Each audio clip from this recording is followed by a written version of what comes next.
कल काम कर लिया था, उस काम को थोड़ा सा आगे बढ़ाते हैं, ठीक है। उन्हीं से ही रिलेटेड सवाल जो है वो आज कर रहे हैं, कल से नया टॉपिक शुरू करेंगे। क्वेश्चन नंबर 8 जो लिखा हुआ है यहाँ पे, उसके बारे में बात करते हैं बेटा। एक बार सुने सारे बच्चे ध्यान से कि कंसेप्ट जो है वो आपके पास क्या कुछ है। पहला क्वेश्चन गौर करेंगे, समझे ध्यान से। अब जो है ना, मैं काम आप ना क्वेश्चन नंबर उतार लेंगे, बुक आपके पास अवेलेबल है, वहां से कर लेंगे। क्वेश्चन ज्यादा लगाने हमने थोड़े से ना, कि काम जो आपने करना क्या कुछ है, गौर कर रहे होंगे सारे बच्चे, ध्यान से समझे। क्वेश्चन नंबर 8 पढ़े एक बार ध्यान से इसको। क्वेश्चन आपने जो पढ़ा है उसके अंदर क्या दिखा रखा है, एक सर्किट है और उस सर्किट के अंदर जो है ना वो डाटा आपको दिखा रखा है। क्या क्या वैल्यूज दी हैं, चलिए। सर्किट ने क्या दे रखा है, एल की वैल्यू कितनी है सर, 5 हेनरी। कैपेसिटर दे रखा है 80 माइक्रोफेरेड। अब माइक्रो जो है सर वो नहीं चलेगा, तो 10 की पावर -6 और इसको किस में लिख लिया, फेरेड में लिख लिया, ठीक है। चीजों को समझो बेटा ध्यान से, वही चीजें हैं जो बार बार पूछी जा रही हैं। रेजिस्टेंस दे रखा है सर 40 ओम। वेरिएबल फ्रीक्वेंसी सोर्स, ये मतलब है वेरिएबल फ्रीक्वेंसी सोर्स का मतलब वो कहना चाह रहा है एसी का सोर्स है जिसकी वोल्टेज कितनी है, 240 है। कोई बच्चा बताएगा ये कौन सी वोल्टेज है, आरएमएस वोल्टेज है सर। कौन सी वोल्टेज है, आरएमएस। कि मुझे ई आरएमएस गिवन है और ई आरएमएस जो है सर वो किसके बराबर है, 240 वोल्ट के बराबर है। ये बात जो है ना सर वो मुझे पता है, ठीक है। इतनी चीजें जो है सर वो हमें डिस्कस कर रखी हैं। अगला काम जो वो क्या कर रखा है, एंगुलर फ्रीक्वेंसी बताओ, तो ओमेगा बताओ, जिसपे सर्किट किस पे आ जाए, रेजोनेंस पे। तो क्या बताना है, ओमेगा आर बताना है। क्या बताना है आपने, ओमेगा आर।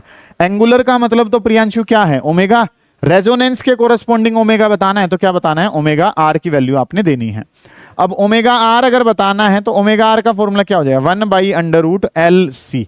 ये फॉर्मूला पता होना चाहिए। रेजोनेंस के केस में हमने डिस्कस करा था कि रेजोनेंस के केस में रेजोनेटिंग फ्रीक्वेंसी जो है ओमेगा आर से लिखी जाती है। फॉर्मूला होता है 1/√LC। ये फॉर्मूला आपको पता होना चाहिए। तो 1 की जगह आपने 1 लिखा, एल की जगह जो वैल्यू है सर वो कितनी है, 5 के बराबर है। सी की जो वैल्यू है सर वो कितनी है, 80 × 10⁻⁻⁴ कितना, -6 है। इस तरीके से काम जो है ना सर वो मुझे दिखा रखा है कि आपने जो एल है, एल की जगह 5 रखा। सी की जो वैल्यू है, सी की वैल्यू कितनी है, 80, 10⁻⁻ कितना है, -6 है। ये काम आपने करा है 1/√L × C। एल की जगह कितना है 5, सी की जगह 80 × 10⁻⁻6। ये काम करा। इस वैल्यू को अगर मैं सोल्व करता हूं तो बेटा ये क्या होगा, 1/√80 की मल्टीप्लाई 5 से करूंगा कितना हो जाएगा, 400। 10 की पावर कितना है, -6। अब इनके अलग अलग रूट मैं नीचे करके दिखा रहा हूं इसको। ओमेगा आर अगर बताना है, समझे ध्यान से, तो 400 का रूट करूंगा तो कितना हो जाएगा, 20। 10 की पावर -6 का करूंगा 10 की पावर -3। ऊपर चला जाऊंगा तो 10 की पावर 3 डिवाइडेड बाई कितना हो गया, 20। इसको लिखूं तो कितना हो गया, 1000 डिवाइडेड बाई 20। 1 0 से 1 0 गई, 50 पे कैंसिल हो गया। और 50 आंसर किस में आएगा, रेडियन पर सेकंड में आएगा। समझ आइए मत आपको, आप ध्यान से समझें, चीजों पे गौर करें। काम आपने करना क्या कुछ है। आपको सर्किट में क्या दे रखा है, एल। आपको सर्किट ने क्या दे रखा है, सी। आपको बताना है ओमेगा आर। अब ओमेगा आर का फॉर्मूला पता है तो क्वेश्चन खत्म है। ये वाले सवाल जो हैं आसान क्यों हैं, क्योंकि इन वाले सवालों में सीधा फॉर्मूला ओरिएंटेड क्वेश्चन आने हैं, ठीक है। आपको एंगुलर फ्रीक्वेंसी से क्या पता चला, ओमेगा चाहिए। रेजोनेंस से पता चला कि ओमेगा आर बताना है। अब ओमेगा आर का फॉर्मूला 1/√LC। एल पता है, सी पता है, वैल्यूज को पुट करा, सोल्व करा, आपके पास आपका आंसर आ जाएगा। क्वेश्चन उतारना नहीं है। आप जो है बस इस बात पे थोड़ा सा ध्यान दें कि आप ये जो क्वेश्चंस हैं, ये क्वेश्चन नंबर 8 आपके पास पीडीएफ अवेलेबल है, उसमें से आप इसको उतार लेंगे। खुद से करना है, वर्क फ्रॉम होम दिया जा रहा है आपको, ठीक है। अब जो काम है वो क्या करना है, अगला वाला पार्ट जो है, current eight resonating frequency. PDF में दोबारा से रीसेंड कर दूंगा, कोई बड़ी बात नहीं है। समझे ध्यान से, काम जो वो क्या करना है, करंट बताना है रेजोनेटिंग फ्रीक्वेंसी पे। करंट बताना है तो आपको वाशु क्या बताना है, आई। आई का फॉर्मूला क्या होता है बेटे, V डिवाइडेड बाई Z। पता है आपको ये फॉर्मूला, नहीं पता है। करंट कल वाली क्लास नहीं ली तूने, तो कौन था तेरे नाम से, तो कल था कौन क्लास में, अच्छा। तो ये तो वैसे भी पता होना चाहिए कि करंट का फॉर्मूला क्या है, V divided by Z। Z का मतलब क्या है, Z जो है सर वो हमारे पास क्या है, 1 मिनट, चलिए जी। काम जो वो क्या करना है, current eight resonating frequency. Resonating frequency पे आपने किसकी वैल्यू देनी है, करंट की वैल्यू देनी है बेटा। करंट का फॉर्मूला क्या होता है? V by Z. अब रेजोनेंस के केस में जेड की वैल्यू किसके बराबर होती है? आर के बराबर होती है, ठीक है, क्योंकि हमने क्या पढ़ा था, रेजोनेंस के केस में एक्सएल किसके बराबर हो जाता है? एक्सी। तो जेड की वैल्यू क्या हो जाती है? आर के बराबर होती है, ठीक है। करंट एट रेजोनेंस बताना है तो V by Z, V divided by R, ठीक है, इसको हम लिख सकते हैं। क्या ये हमेशा वैलिड होगा? हमेशा नहीं होगा सर। सिर्फ कब वैलिड होगा? जब आपसे किसका नाम दे रखा होगा? रेजोनेंस का। V वोल्टेज कितनी है सर? 240 के बराबर है। आर कितना है? 40। 40 से कितने पे कैंसिल हो जाएगा? 6 पे कैंसिल हो। समझ आ गई ये बात आपको? नेक्स्ट जो पार्ट है सर वो आरएमएस पोटेंशियल ड्रॉप बताना है। किसके अक्रॉस बताना है? कैपेसिटर के अक्रॉस बताना है। तो वीसी बताना है सर। वीसी बताना है तो फॉर्मूला बोलो शौर्य। वीसी का फॉर्मूला आई इंटू में एक्स सी। वीसी बताना है ना, तो वीसी क्या होगा? आई इंटू एक्स सी। एक्स सी का फॉर्मूला बताओ। एक्स सी का फॉर्मूला 1 बाई ओमेगा सी। आई अभी बताया कितना है? 6। ओमेगा कितनी आई थी? 50। और सी क्वेश्चन ने क्या दे रखा है? 80 माइक्रोफैरड। इस वैल्यू को सोल्व कर लूंगा। माइक्रोफैरड की वजह से 10 की पावर 6, और वोल्टेज का आंसर किस में आएगा? वोल्ट में। ये काम जो है ना वो आपने करके देना था। आपको छोटे छोटे से फॉर्मूले पता हो बस, इसके अलावा और कोई बात ही नहीं है सर। क्या बतानी है? वीसी बतानी है। वीसी बतानी है तो क्या कर दिया? आई एक्ससी। एक्ससी जो है सर वो क्या होता है? 1 बाई ओमेगा सी। ओमेगा पता है, सी पता है, आई पता है, सब पता है। वैल्यू पुट कर दूंगा, सोल्व कर दूंगा, मेरा आंसर आ जाए। ये क्वेश्चन नंबर 8 जो है वो आप पीडीएफ से उतार लोगे। अगला जो काम है, मैं अगले वाले काम पे चलता हूं, समझे ध्यान से। 3 पहले इंपॉर्टेंट सवाल जो है ना वो मुझे देने हैं, उनके बारे में काम करें। क्वेश्चन नंबर 9 जो है उसके बारे में चर्चा जो है ना एक बार कर रहे हैं। क्वेश्चन नंबर 9 पढ़ो। क्वेश्चन नंबर 9 ने क्या कह रखा है? एक सीरीज एलसीआर सर्किट है, और सीरीज एलसीआर सर्किट का सोर्स जो है वो कितने का है? 200 वोल्ट का। उसकी फ्रीक्वेंसी जो है सर वो कितनी दे रखी है? 50 दे रखी है। समझे ध्यान से कि सोर्स जो है वो 200 वोल्ट का है और फ्रीक्वेंसी कितनी है? 50 हर्ट्ज है। फिर क्या कह रखा है? वोल्टेज अक्रॉस रजिस्टर, कैपेसिटर और इंडक्टर। तो पहले वाली वोल्टेज रजिस्टर की है, दूसरे वाली किसकी है? कैपेसिटर की है, और तीसरे वाली किसकी है? इंडक्टर की है। ऐसा क्वेश्चन ने कहा है। वहां पे क्या वर्ड क्या रखा है? वोल्टेज। तो वी लिखा। पहले वाले का नाम रजिस्टर, दूसरे वाले का कैपेसिटर, और तीसरे वाले का नाम क्या है? इंडक्टर। तो वी आर, वी सी और क्या पता है? वी एल पता है। मैं लिख भी लेता हूं यहां पे कि वी आर की वैल्यू कितनी दे रखी है सर? 200 वोल्ट। वीसी कितना दे रखा है? 250 वोल्ट। वीएल जो है सर वो कितना दे रखा है? 250। कोई कंक्लूजन निकाला है आपने अब तक के काम से? जो गिवन है उसके बेसिस पे कोई कंक्लूजन आपने निकाला हो? बहुत बढ़िया वंश, कि सर वीएल और वीसी क्या है? सेम। ये कंक्लूजन निकालने में कोई दिक्कत है तुम्हें? सर आप बताओ वंश राणा जी, वीएल और वीसी की वैल्यू कैसी है? सेम। और वीएल अगर वीसी के बराबर है, कल भी ये डिस्कस करा था कि वीएल अगर वीसी के बराबर है, वीएल को क्या कहते हैं सुजीत? आई एक्सएल। वीसी को क्या कहते हैं? तो एक्सएल किसके बराबर है? मतलब कि ये केस किसका दे रखा है? रेजोनेंस का। समझ आइए ये बात आपको? क्या आप ये लिख पाओगे कि वी आर, वी एल और वीसी की वैल्यू है? वोल्टेज नाम कहाँ है? तो वी की वैल्यू है। पहले वाली आर की, दूसरे वाली सी की, और तीसरे वाली किसकी है? एल की। अगला जो काम है वो मुझे क्या पता है कि वी एल किसके बराबर है? वी सी के। तो आई एक्सएल किसके बराबर है? आई एक्सी के। आई से आई गया तो एक्सएल किसके बराबर? एक्सी। केस किसका है? रेजोनेंस का। हालांकि मेरे से पूछा नहीं गया, पर मैं पहले से ही डाटा जो है वो अपने हिसाब से बना रहा हूं कि वी एल वी सी के बराबर है तो रेजोनेंस का केस है। फिर क्या कहा गया है आपको कि इनका एल्जेब्रिक सम करता हूं वोल्टेज का, इन सभी वोल्टेज का सम कर दो, कितना बन जाएगा? 700। क्या वो ज्यादा है ओरिजिनल वाली से? ओरिजिनल वाली कितनी है? 200, और इनका सम कितना बन रहा है? 700। तो ये तो गलत हो गया सर। लेके कितना चले हैं? 200। सम कितना बन रहा है? 700। आंसर क्या होना चाहिए? बराबर होना चाहिए। क्या ये बराबर है? नहीं। तो इस पैराडॉक्स को कैसे रिजोल्व करेंगे? कोई बच्चा बताए जिसको पता है। इनका एल्जेब्रिक सम करते ही नहीं है। इनको सम करने का फॉर्मूला जो है वो क्या है? पाइथागोरस थ्योरम से सम होता है सर। वी आर का square plus V L minus V C का होल स्क्वायर। ये करके काम होता है सर कि आपसे जो कहा गया कि इनका क्या कर दो एल्जेब्रिक सम। कितना आ रहा है? 700। वैसे नेट आंसर कितना है? 200। तो सर क्या हम इनका एल्जेब्रिक सम करते हैं? नहीं करते हैं। क्यों? क्योंकि वी आर कहां होती है? हॉरिजॉन्टल। वी एल कहां होती है? 90 डिग्री आगे, और वी सी कहां होती है? 90 डिग्री नीचे। तो सम पॉसिबल नहीं है। हम क्या करते हैं? इन पे पाइथागोरस लगाते हैं कि वीजेड क्या होती है? Under root V R square plus V L minus V C का होल स्क्वायर। वी आर की जगह जो वैल्यू है सर वो कितनी है? 200 का स्क्वायर। वी एल की जगह कितना? 250। VC की जगह V कितना 250 का होल स्क्वायर, ये तो खत्म ही हो जाएगा सर, ये क्या बच गया 200। जैसे जोड़ना चाहिए उस हिसाब से तो आंसर कितना ही आ रहा है 200 ही आ रहा है। अगर मैं बात करूं तो वैसे आप नॉर्मली जुड़वाओगे तो आंसर कितना आ जाएगा 700, लेकिन क्या इनको ऐसे जोड़ा जा सकता है? नहीं, इनको जोड़ने का तरीका है और वो तरीका क्या है? ये है। क्यों? क्योंकि ये सारे के सारे एक फेज में नहीं होते, सबके बीच में क्या होता है? फेज डिफरेंस होता है। ये पता है आपको, सेम क्वेश्चन कल डिस्कस करा था। चलिए जी आगे बढ़े, ध्यान से समझे।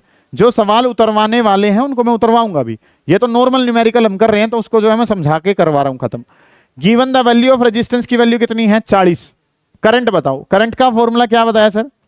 V डिवाइडेड बाई क्या है? Z। अब Z को किसके बराबर लिख दूंगा? R के, क्योंकि केस किसका था? क्या क्वेश्चन ने कहा रेजोनेंस नाम? नहीं, क्वेश्चन ने VL को किसके बराबर दे दिया? VC के, और VL और VC अगर बराबर है तो सर केस किसका होता है? रेजोनेंस का। तो V बाई R, V कितना है 200, R कितना है 40, तो 40 से 200 को डिवाइड करा तो कितना बन गया? 5 एम्पियर का करंट जो है वो आपके पास आ जाएगा। क्लियर है चीजें? आपको समझ आ रही है बात मैं जो बताना चाह रहा हूं? ये बातें जो है वो बड़ी बेसिक सी हैं। अब अगले वाली चीजें जो हैं उन पे आप ध्यान देंगे। ये 2 सवाल वो हैं जो मतलब कि मैं आपको कल डिस्कस कर चुका था। अगले वाले जो क्वेश्चन हैं जिनको करने के लिए आप आए हैं, पहला सवाल, अब 3 क्वेश्चन करवाऊंगा और ये तीनों सवाल आपको आने चाहिए। अगर आपको नहीं आ रहे हैं तो इसका मतलब दिक्कत है, ठीक है? गौर करेंगे कि क्वेश्चन ने कहा क्या है। क्वेश्चन नंबर 10 उतरवा नहीं रहा हूं, पहले काम करवा देता हूं फिर उतरवा देंगे। डिस्कस जो है वो कर लेते हैं पहले, समझे ध्यान से। Find the value of phase difference. आपने किसकी वैल्यू देनी है? Phase difference. बताओ बेटा फेज डिफरेंस कैसे निकालते हैं? फाई निकालना है। फेज फैक्टर बताया था, और फेज फैक्टर को किससे लिखा था?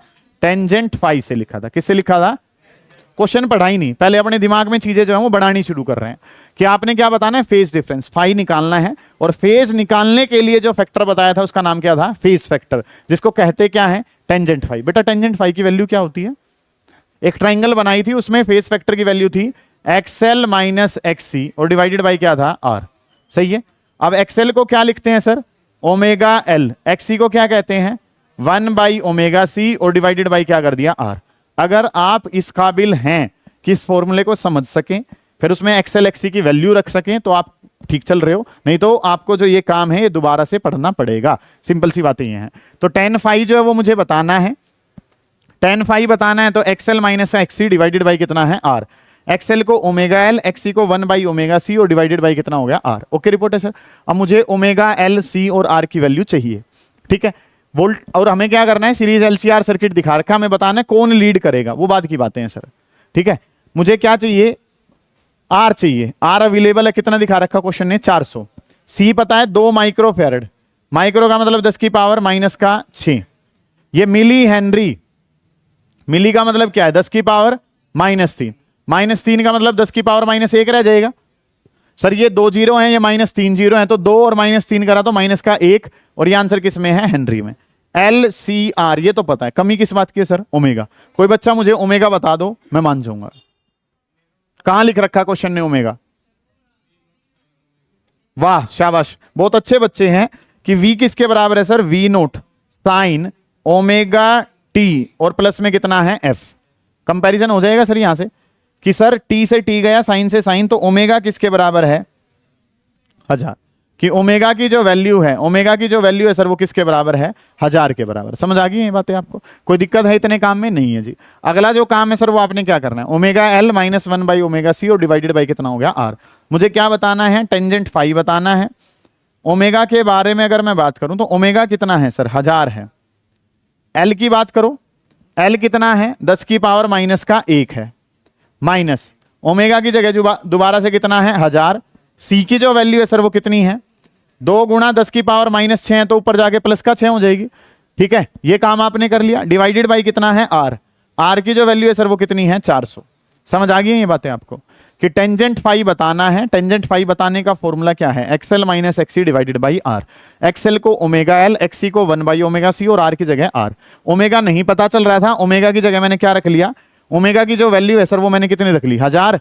L की जगह मैंने L वाली वैल्यू, ओमेगा की जगह 1000, C की जगह मैंने C वाली वैल्यू, डिवाइडेड बाई कितना है? R। R की जगह कितना है? 400। डन है सर इतना काम। सर इसके बारे में अगर मैं बात करता हूं तो ये कितना है? 1000। 10 की माइनस 1 करा तो कितना हो गया? 100 माइनस ये 1000 से ये कितने पे कट जाएगा? 1000 पे कट जाएगा। 2 से ये कितने पे जाएगा, 500 पे। तो 100 माइनस का 500 डिवाइडेड बाई कितना हो गया, 400। देखो कितना बढ़िया सवाल दे रखा है, आगे से आगे कटने लग रहा है सारा डाटा। ये कितना हो गया सर, माइनस का 400 डिवाइडेड बाई कितना, 400। 400 से 400 गया सर, कितना रह गया, 1। तो टेंजेंट फाई कितना आया, माइनस का 1। बेटा टेंजेंट फाई कितना है, -1। 1 वैल्यू किस पे होती है, π/4, तो माइनस का π/4 आ गया। तो फाई जो है वो कितना हो जाएगा, माइनस का पाई डिवाइडेड बाई 4। लॉजिकल है यहां तक का डाटा। आपसे पूछा गया फेज फैक्टर या phase difference tan phi, XL minus XC/R सब पता था सर, सारी वैल्यू रखी, आंसर कितना आ गया, माइनस का π/4। अगर मैं बात करूं रेजिस्टेंस के केस में फेज डिफरेंस 0, इंडक्टर के केस में पॉजिटिव और कैपेसिटर के केस में नेगेटिव। तीन ही तो वैल्यू है, 0 पॉजिटिव और कैसी, नेगेटिव। ये कैसी है, नेगेटिव। इसका मतलब सर्किट जो है वो कैसा है, कैपेसिटिव सर्किट है सर। कैसा सर्किट है, कैसे लिखा आपने शुभम ये कि कैपेसिटिव सर्किट है, क्योंकि सर यहां पे लिखा था रेजिस्टेंस, जिसके केस में फेज डिफरेंस कितना है, 0। फिर क्या था, इंडक्टर पॉजिटिव, फिर क्या था, कैपेसिटर, उसमें कैसा था, नेगेटिव। मेरा आंसर कैसा आ रहा है, नेगेटिव आंसर अगर आ रहा है तो कैपेसिटिव सर्किट है। और C for capacitor, C for current. ठीक है, तो कैपेसिटिव सर्किट में कौन लीड करता है, करंट लीड करता है। कितने से लीड कर रहा है सर, π/4 से। किससे लीड करता है, वोल्टेज से। तो करंट वोल्टेज से कितना आगे है, π/4 आगे। समझ आ गई बात। पहले जो है वो आप क्या कर रहे होंगे, क्वेश्चन उतारेंगे, उसके बेसिस पे जो फर्स्ट पार्ट करवाया उसको उतारेंगे, फिर मैं अपना काम जो है वो करवाऊंगा सेकंड पार्ट। करें जल्दी, शाबाश। ये काम जो है वो आपने करा कि सर ये कैपेसिटिव सर्किट है, कैपेसिटिव सर्किट में हमें पता है कि सर करंट जो है वो लीड करता है। ठीक है, वोल्टेज से करंट कितना लीड कर रहा है, π/4। श्योर, ये कैसे पता चला कैपेसिटिव सर्किट है, माइनस का साइन है, माइनस का साइन है तो कैसा है, कैपेसिटिव। प्लस का होता तो इंडक्टिव, और 0 होता तो रेजिस्टिव। बहुत बढ़िया, ये काम जो है ना वो आपको पता है। अब अगला जो पार्ट है सर, उसने क्या कहा है उस पर ध्यान देंगे। ये तो पता ही है सर कैपेसिटिव सर्किट है और इस तरीके से काम जो है वो हमें दे रखा था। नेक्स्ट जो चीजें हैं समझें कि अगला जो काम है सर वो आपको क्या कह रखा है। सेकंड वाला पार्ट पढ़े, और सेकंड वाले पार्ट ने सर हमें क्या कहा है, ध्यान से समझे चीजों को। Without making any other change, कोई और चेंज मत करो। Without making any other change, कोई और चेंज जो है वो आपने नहीं करना है। अब समझे, एडिशनल कैपेसिटर एक लगाना है जिसका नाम है C1। कैसे लगाना है, पैरेलल विद द C के साथ एक पैरेलल में लगा दो, और C के साथ एक पैरेलल में जो लगाया उसका नाम क्या है, C1 है। C के साथ एक पैरेलल में लगाया और उसका नाम जो है सर वो क्या है, C1। ऐसा क्यों कर रहे हो आप, ताकि आपको पावर फैक्टर जो है वो क्या कर देना है, यूनिटी। पावर फैक्टर को क्या करना है, यूनिटी आपने कर। मतलब क्वेश्चन क्या कह रहा है, ना तो ओमेगा बदलो, ना L बदलो, ना R बदलो, C के साथ एक कैपेसिटर और लगा दो जिसका नाम क्या है, C1, पैरेलल में लगा दो। ऐसा क्यों करना है आपने, ताकि आप पावर फैक्टर को क्या कर सकें, यूनिटी। अगर आपको ध्यान हो तो रेजोनेंस के 11 नाम लिखवाए थे। 10वें नंबर पे जो नाम था उसका क्या मतलब था, power factor unity. Power factor unity का सिंपल सा मतलब क्या है कि केस किसका है, रेजोनेंस का केस है। किसका केस है, उसने कहा क्या कि पावर फैक्टर जो है सर वो क्या करना है, यूनिटी करना है सर। ठीक है, पावर फैक्टर को क्या करना है, यूनिटी। पावर फैक्टर यूनिटी कहने का छोटा सा मतलब क्या है सर, कि केस जो है सर वो किसका है, रेजोनेंस का केस है सर। केस किसका दे रखा है, रेजोनेंस। और रेजोनेंस में मैं क्या जानता हूं सर कि XL बराबर है किसके, XC के। ये काम जो है ना सर वो मुझे पता है, इसके बेसिस पे डाटा जो है ना वो मैंने चलाना है। ठीक है, कि कंसेप्ट जो है वो हमें क्या पता है, चीजें जो है वो आप क्या जानते हैं कि सर पावर फैक्टर को यूनिटी कर दो। पावर फैक्टर यूनिटी करने का छोटा सा मतलब है कि केस किसका है, रेजोनेंस का। रेजोनेंस का मतलब XL किसके बराबर है, XC के। ठीक है, XL का फॉर्मूला क्या होता है, ओमेगा L। XC का क्या है, 1/ωc, ये फॉर्मूला है। अब बाकी सबको तो क्या रहने दो, सेम। किसको बदल दो, कैपेसिटर को। कैपेसिटर को बदल के लिख दिया CN। C का मतलब कैपेसिटर, N का मतलब न्यू। नया जो कैपेसिटर है वो क्या है, CN। इस CN की वैल्यू निकाल के देनी है, तो CN देना है तो सर CN क्या हो जाएगा, 1/ω² और इंटू में कितना हो जाएगा, L हमारे पास। मानते हो आप इस बात को कि ये जो है क्या हो गया, CN बताना है तो ω² और इंटू में कितना हो जाएगा, L। ये L की वैल्यू कितनी बनाई थी, 10 की पावर -1 करा था। ठीक है जी, ओमेगा कितनी थी, 1000। तो यहां पे काम जो वो क्या हो गया, 1/ω² ओमेगा की जगह मैंने 1000 रख लिया का स्क्वायर, एल की जगह कितना है 10 की पावर माइनस का 1 है। काम जो वो क्या कर लिया, ओमेगा की जगह 1000 है का स्क्वायर, 10 की माइनस 1 जो वैल्यू है वो किसकी है, एल की वैल्यू है। ये काम मैंने करा। अब जो चीजें हैं सर वो क्या होंगी, 10 की पावर माइनस 1 जो है वो ऊपर जाके क्या हो जाएगी, प्लस का 1। ये 10 की 3 का स्क्वायर तो 10 की 6 ऊपर जाएगी तो कितना, 10 की पावर माइनस 6, और 10 तो 10 ही है, इसका माइनस 6 का मतलब क्या हो गया, माइक्रो फैरेड हो गया। ठीक है, 10 माइक्रो फैरेड नया कैपेसिटर है। इसमें हमें बताना है एडिशनल कितना है। 2 तो हमारे पास था, हमें और कितना लगाना पड़ेगा, 8 और लगाना। पैरेलल में सिंपली ऐड होते हैं ना, तो सी एडिशनल अगर बताना है, एडिशनल कैपेसिटर बताना है तो 10 में से किसको माइनस कर दिया, 2 को। आंसर कितना आ जाएगा, 8 माइक्रो फैरेड। आपने ध्यान से समझनी है चीजें। वाशु भाई आपको क्वेश्चन ने क्या कहा, पावर फैक्टर को क्या करो, यूनिटी। मैंने क्या कहा था, वो नाम रेजोनेंस नहीं लेता है, वो उसकी कैरेक्टरिस्टिक्स देता है कि पावर फैक्टर को यूनिटी लो, तो पावर फैक्टर यूनिटी होता कब है, जब केस किसका हो, रेजोनेंस। रेजोनेंस का मतलब ही क्या है कि एक्सएल बराबर है एक्सी, एक्सएल को ओमेगा एल, एक्सी को 1/ओमेगा सी। किसको छेड़ना है, कैपेसिटर को। कैपेसिटर अलग कर दिया, बाकी सारा डाटा एक तरफ। उसको सोल्व करा, नया कैपेसिटर कितना 10, जिसमें से ऑलरेडी कितना है 2 हमारे पास है, कितना और चाहिए 8। ये काम जो है ना वो आपने कर दिया। आगे समझ में। अब करना क्या है बेटा, क्वेश्चन नंबर 18, शांत होके समझे सवाल को, करना क्या कुछ है। इस टाइप के सवाल जो है, एक ये करवा रहा हूं, एक और करवाऊंगा इससे अगला, वो भी डिट्टो सेम है। करना क्या कुछ है, गौर करेंगे कि चीजें जो है सर वो हमने करनी क्या कुछ है। यहां पे समझे ध्यान से, यहां पे ना 3 साइकिल दे रखी होंगी। अब बोलेंगे नहीं, बोर्ड पे ध्यान देंगे, कोई किसी का पेन ना चले, रह भी जाएगा तो भी सेम ही उतारना है, पीडीएफ से उतार लोगे, कोई दिक्कत नहीं है। समझना क्या है, 3 साइकिल दे रखी होंगी सर। एक साइकिल होगी साइन की, साइन का मतलब वो कहां से शुरू होगी, 0 से। एक साइकिल होगी किसकी, कोस की, इसका मतलब वो कहां से शुरू होगी, 1 से या एक्सट्रीम से। ठीक है, एक साइकिल ऐसी होगी जो 2 बार रिपीट हो रही होगी। 2 बार रिपीट होने का क्या मतलब है, इसमें ढूंढना है आपने एक साइकिल को जो 2 बार रिपीट हो रही है सर। तो अगर मैं बात करूं ए वाली, देखो इसकी एक साइकिल पूरी होगी यहां तक, और फिर क्या हुई है ये इसकी 2, इसकी कितनी साइकिल पूरी हुई है, एक ही 2 साइकिल पूरी हुई है। ठीक है, बाकी किसी को अगर देखोगे, मान लो आपने किसको देखना है, मान लो मैं अगर बात करता हूं किसके बारे में, ये वाली बी वाली को पकड़ो, इसकी कितनी साइकिल पूरी हुई है, 1 पूरी हुई है। समझ आइए बात आपको। नेक्स्ट जो काम है सर, जैसे ये कहां से शुरू हो रही थी, 0 से। एक अगले वाली जो साइकिल है वो कहां से हो रही है, ये वाली शुरू हो रही है कहां से, एक्सट्रीम से। तो ये कौन सी साइकिल है, ये कोस वाली साइकिल है। पिंक कलर जो मैंने बनाया वो कौन सी साइकिल है, कोस की। अब आप क्या देख रहे हो, पिंक वाली जो है वो कितनी बार पूरी हो रही है, 1 बार। ब्लैक वाली भी कितनी बार पूरी हो रही है, 1 बार। लेकिन अगर मैं बात करूं किसके बारे में, रेड वाली, उसकी कितनी साइकिल है, 2। जिसकी साइकिल 2 होंगी ना उसका नाम पावर है, उसका नाम क्या है, पावर है। ठीक है, सिंपल सी बात है कि इसमें पूछा जाएगा कि पावर को रिप्रेजेंट करने वाला कौन, तो पावर को रिप्रेजेंट करने वाला कौन है, ए। अब पावर की साइकिल डबल रिपीट क्यों होती है उसके बारे में बात अगर करूं, हालांकि डिटेल में कल डिस्कस करेंगे। पावर का फॉर्मूला होता है V इंटू आई। पावर का फॉर्मूला क्या होता है, V इंटू आई, या V की जगह सर आजकल क्या लिख रहे हैं हम, E इंटू में आई। तो एक जो साइकिल है वो किसकी है, EMF की, दूसरे वाली किसकी, करंट की। EMF और करंट दोनों का क्या बन रहा है, कॉम्बिनेशन। एक किसकी होगी, करंट, एक किसकी होगी, एक फ्रीक्वेंसी करंट की मल्टीप्लाई बाई दूसरी फ्रीक्वेंसी किसकी, EMF की। इसको जब आप कंबाइन करेंगे तो कल आप देखेंगे वो डबल साइकिल हो जाती है। कैसी हो जाती है, डबल। तो इस टाइप के जब भी सवाल करेंगे, डबल जो साइकिल आएगी वो किसकी होगी, हमेशा पावर की होगी। वो साइकिल किसकी होगी, पावर की। बाकी 2 बच गए, उनमें एक करंट है और एक क्या है, EMF। वो बताएगा तो ठीक है, नहीं तो काम ये बन गया सर। पहले में क्या बताना है कि पावर कितनी है सर, पावर कौन सा रिप्रेजेंट कर रहा है, ए को। फिर अगर मैं बात करता हूं सर, ये साइकिल होगी हमारे पास। ठीक है, अब जो काम है सर वो हमने क्या करना है, हमें बतानी है एवरेज पावर। क्या बतानी है, एवरेज पावर बतानी है। एवरेज पावर कैसे बताई जाएगी, समझे ध्यान से कि सर हमने क्या देखा, अब जो बच गया, एक तो क्या है साइन की साइकिल ऐसे, और दूसरा जो बचा है सर वो कैसी है, कोस की साइकिल ऐसे।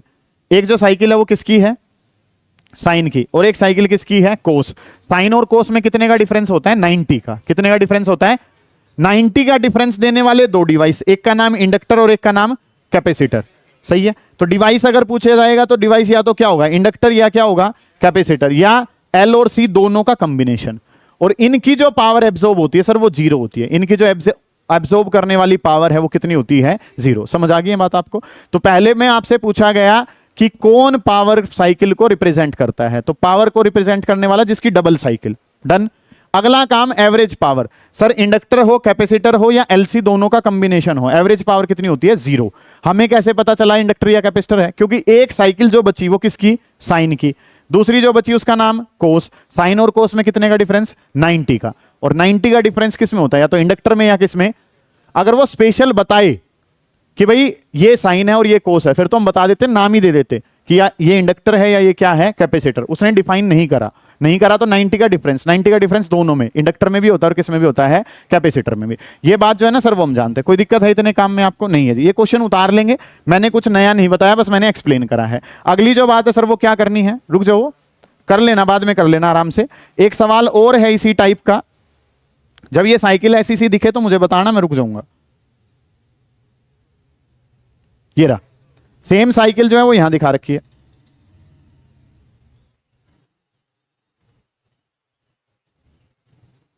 पढ़ो इस सवाल को भी। क्या कह रखा है सर? सुनो, इसमें जो है ना, इसने चाहे कुछ दे रखा हो, लाख माया दे रखी हो, मैं सीधा अगर तुमसे पावर पूछूं तो सर ए वाला एक पूरा और फिर क्या हो गया? 2 बार पूरा। 2 बार पूरा हो गया तो ए का नाम तो क्या है? पावर। बाकी तो चाहे कुछ करना हो, पावर पता चल गई। पावर कौन है? ए। अगली बात करते हैं, समझेंगे ध्यान से चीजें क्या कह रखी हैं। एक्स कोई भी डिवाइस है जिसकी वोल्टेज, देखो क्या पिछले सवाल में वोल्टेज बताई थी? नहीं बताई थी। इसने बताई है तो हम वोल्टेज को भी बता देंगे। वोल्टेज कौन सा होगा इनमें से? चलो जी, करना क्या है, एक का नाम वोल्टेज है, एक करंट है और एक किसकी साइकिल दिखा रखी है? पावर की। सर ए तो पता चल गया, ए तो कौन है? पावर। जिसकी फ्रीक्वेंसी डबल, उसका नाम क्या? पावर। क्यों होती है डबल वो हल्का सा मैंने बताया, बाकी कल के लेक्चर में बताऊंगा जब पावर का फॉर्मूला कराऊंगा। नेक्स्ट काम जो है सर वो क्या करना है? एक्स डिवाइस का नाम बताओ। अब देखो बेटा, ये जो काम है, ए तो क्या बन गया? पावर। तो बी जो है वो कौन सी साइकिल में है? बी कौन सी साइकिल में है? साइन। कैसे पता चला साइन की साइकिल है? 0 से शुरू हो रही है। तो बी जो है वो किसका काम कर रहा है? वोल्टेज का काम कर रहा है। बी किसका काम करेगा? ए पावर है, बी क्या है? वोल्टेज। तो सी क्या बच गया? करंट बच गया। तो सी वाली जो साइकिल है जो यहां से शुरू हो रही है, कोस वाली साइकिल है, वो कौन, क्या नाम था? सी। सी किसको रिप्रेजेंट कर रहा है? करंट। समझ में आया आपको? ये डबल वाले का नाम पावर। अब क्वेश्चन ने खुद कह रखा है कि साइन वाली कौन है? वोल्टेज है। अब साइन वाली 2 थी, ए भी थी और कौन सी भी थी? बी। ए तो निकल गई, ए का नाम तो क्या हो गया? पावर। तो बी जो बची उसका नाम क्या हो गया? अब तीसरे का नाम क्या है? करंट। तो सी किसका काम करेगा? करंट का। एक बात वाशु, आपको क्या पता है वोल्टेज कहां से शुरू हो रही? 0 से। करंट कहां से? ऊपर से। तो करंट कहां है? आगे। और करंट आगे किस में? कैपेसिटर में। करंट आगे किस में होता है? कैपेसिटर में। डिवाइस का नाम बताओ। डिवाइस का नाम क्या है?